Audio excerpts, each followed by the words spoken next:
this moment, the stupid rat climbed into the mouse trap itself and, rejoicing at a piece of cheese, did not notice that the door had closed behind. After Putin himself and his lackeys filled the air with their speeches about how they did everyone again, American journalists asked Trump himself a question, and he said that the states were not going to take any obligations and that they do not intend to intervene. Moreover, Trump made it clear that his task was to put the Saudis and the Russians at the negotiating table, and then they themselves. It turned out ugly for Putin, but so far not catastrophic.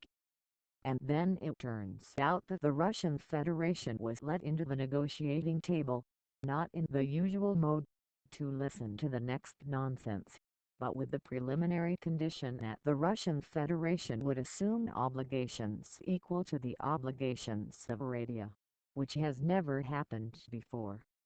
As a matter of fact, the very fact of acceptance of such conditions can already be regarded as unconditional surrender. Putin's attempts to persuade Trump to make at least some obligations so that he could save face before his brother did not work. Trump sent him corny and did it in the Putin style, saying, "But prove that I promised you that." As a result, Putin made commitments that could have irreversible consequences for the Russian oil industry.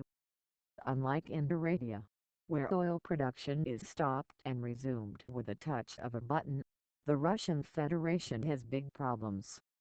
Arabian oil leaves the reservoir under pressure and does not need additional extraction technologies.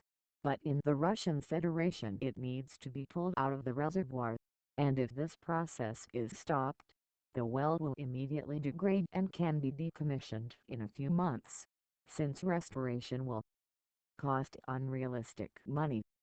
But these are distant prospects, which do not even mean a reduction, but a cessation of production. In general, the Saudis did not just bend Putin, but put in the right position. And the exchange caught this moment. Expectations became less optimistic and the price of oil rolled back to the funnel of $31 to $32 per barrel. And which is characteristic, the announcement of OPEC Plus on reaching an agreement to reduce oil production did not affect exchange expectations at all. But many believed that the revenge of the Arabs was not final. This became clear after the price of the Arabian oil company Saudi Aramco, which was expected to be announced, was not announced at the end of the summit, as expected. This moment has been carried forward to today. And here it is worth recalling that the Saudis made Moscow's nerves not only an increase in the volume of oil produced, but also huge discounts on it, but more simply, dumping prices for the markets where the Russian Federation operates. And today, these prices are called. After that, it became clear that the Saudis fulfilled the promise made to Trump and reduced their own production, at the same time, forcing the Russian Federation to do the same. And in addition, the new price tag increased the price for buyers in the United States, as Trump requested, and then quote Reuters.